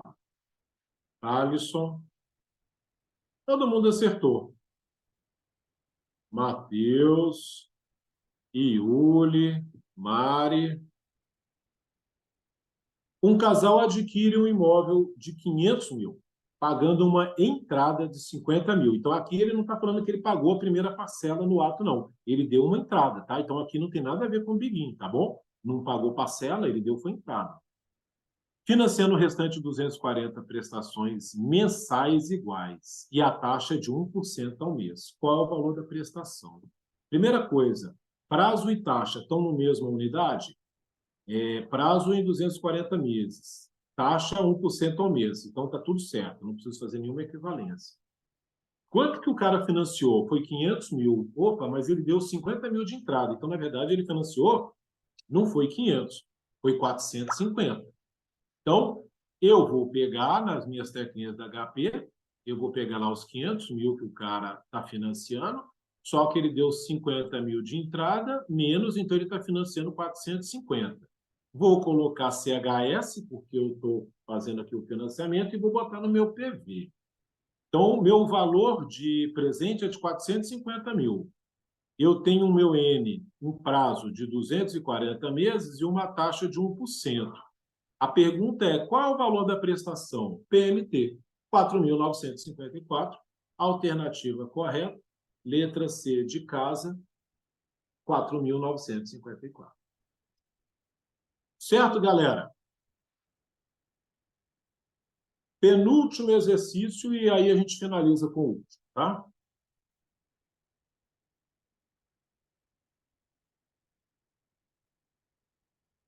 Essa é para a gente garantir 100%, hein?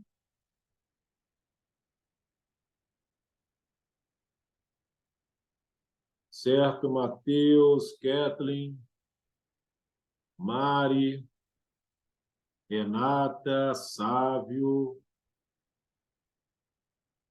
Gustavo,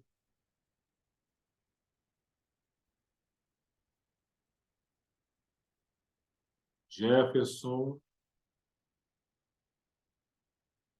Lucas, Léo, todo mundo praticamente. Só vi uma resposta errada aqui, tá, gente? Se o país exportou mais bens para o exterior que importou, o que eu posso dizer sobre a balança comercial, né? Então, a balança comercial ela é exportação menos importação. Se ela exportou mais, essa balança vai ficar positiva, né, gente? E se essa balança fica positiva, ela ficou superavitária. Alternativa D de Dinamarca, correta, questão 17. Todo mundo praticamente acertou, só viu uma questão errada, tá? Alguma dúvida nisso aqui, gente? Se exportou mais que importou, ficou superavitária. As exportações foram maiores que a importação. Certo? Alguma dúvida?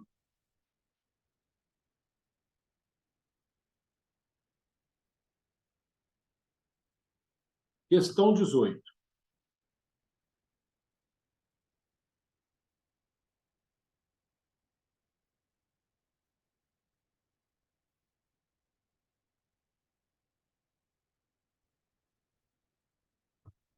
Todo mundo já acertando também.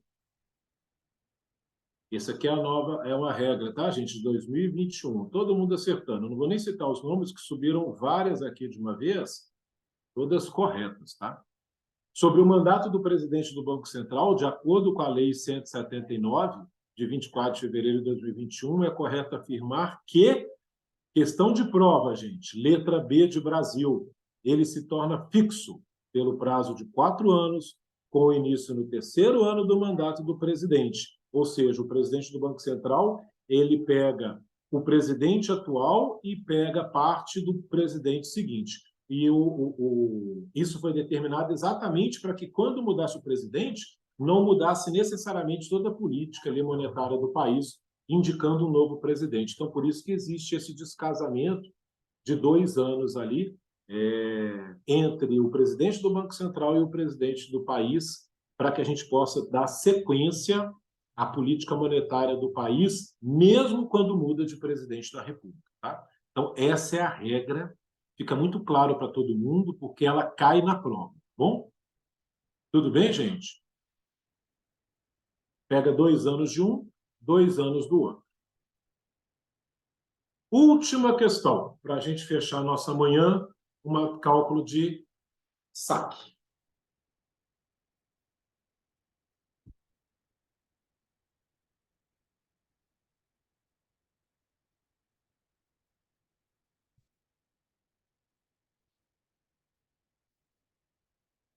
Pessoal, eu não poderia passar aqui de 11 horas com vocês, então eu vou pedir desculpa a vocês, eu vou fazer esse exercício junto, tá?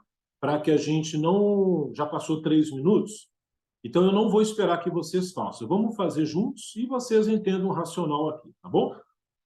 Ó, Maria Laura adquire um imóvel de 650 mil em 180 prestações mensais de tabela SAC.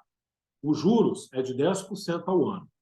Sabendo que o primeiro pagamento ocorrerá em 30 dias da liberação do recurso, o valor da primeira prestação será aproximadamente de... Então, pessoal, primeira coisa, a resposta certa é C de casa, 8.794, e vocês podem exercitar isso depois, tá? E aí, eu trouxe aqui para vocês o racional de como que resolve esse exercício, tá? Primeiro ponto, pela tabela SAC, como é que eu calculo a parcela? Eu primeiro calculo a amortização e depois eu calculo os juros. Somando a amortização e juros, eu tenho o valor da parcela, tá? Vou até zerar minha HP aqui. Então, para este exercício, qual é a amortização? Então, é sempre a mesma forma, o mesmo raciocínio do exercício, tá? O casal aqui, a Maria Laura, desculpa, ela financiou 650 mil. Para calcular a amortização, eu pego o valor financiado e divido pelo prazo total. E aí a gente tem aqui uma amortização fixa, né? Que essa é constante. Essa é uma característica do sistema SAC, ter uma amortização constante. Então, sempre que eu for calcular a parcela no sistema de saque, a parcela vai ter um valor constante de 3.000, nesse exercício, de 3.611,11 centavos, tá? Então, esse é o valor da amortização para este exercício. Eu vou pegar esse valor, STO1, eu vou guardar aqui na minha gavetinha 1. Por que eu vou guardar? Porque agora eu vou calcular os juros. A amortização eu já tenho. Agora, quando eu calculo os juros, o que acontece aqui? Eu vou calcular os juros é de 10% ao ano. Então, eu vou calcular os juros sempre em cima do saldo devedor. Como está falando da primeira parcela, o saldo devedor é os 650 mil. Só que tem um negócio. O financiamento foi feito com prestações mensais e a taxa de juros ela está anual. Então, o que eu tenho que fazer primeiro, pessoal? A equivalência dessa taxa. Eu tenho que passar essa taxa de ano para mês. Então, olha só o que eu vou fazer aqui. A taxa não é de 10% ao ano? É. Então, eu ponho ele no I. Um ano tem quantos meses? 12. Eu ponho no N. Eu quero a taxa para quanto tempo, André? Para um mês. Eu quero transformar a taxa que está em ano e colocar ela em mês. Então, eu vou botar um R/S. Essa é a taxa que eu tenho mensal. Então, essa taxa de 10% ao ano equivale a 0,7974 ao mês. Quando eu pego essa taxa e aplico sobre o meu saldo devedor, o saldo devedor não é 650 mil? É. Então, agora eu vou pegar a minha taxa, 0,7974 sobre 650, dá uma parcela, desculpa, dá um juros, né? Em cima de 650, de 5.183. Ora, essa aqui é os juros. Se eu somo com o valor que eu já tinha guardado da amortização de 3.611, o que eu tenho, André? Eu tenho o valor da parcela total do meu financiamento e a minha primeira parcela ela é de 8.794. Vou fazer novamente os juros. Eu vou pegar a minha taxa, ela está ao ano. Eu não posso usar a taxa ao ano se ele foi feito um parcelamento mensal. O que eu tenho que fazer primeiro? Equivalência. Então, eu vou pegar a minha taxa ao ano e ponho no I. O ano não tem 12 meses? Tem. Então, eu ponho no meu N 12 meses. E o que eu quero, André? Eu quero para um mês. 1 R/S. Então, essa é a taxa mensal equivalente de 10% ao ano. Ou é 10% ao ano, ou é 0,7974 ao mês. Quando eu pego essa taxa e jogo ela em cima do saldo devedor, o que eu tenho? O saldo devedor é 650 mil, porque eu estou calculando a primeira parcela, então meu saldo devedor é o valor do financiamento. Esse saldo devedor, eu vou jogar agora a minha taxa de 0,7974%. 5.183. Esse foi os juros. Se eu somo agora com a minha amortização, que está guardada na minha gavetinha 1, que foi de 3.611, eu tenho a parcela total de 8.794. Claro aí, Yuri?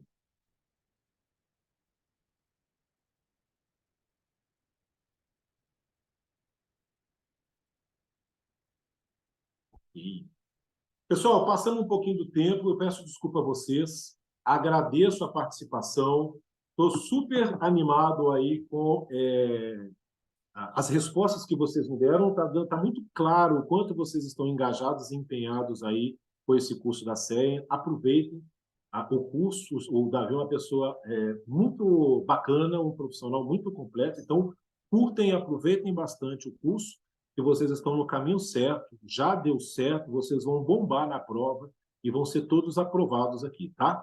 Ao longo desse curso, nós devemos nos encontrar ainda em alguma monitoria ou na semana de aprovação, tá? Desejo a vocês aí um bom fim de semana, uma boa semana aí próxima e bons exercícios a todos. Um abraço.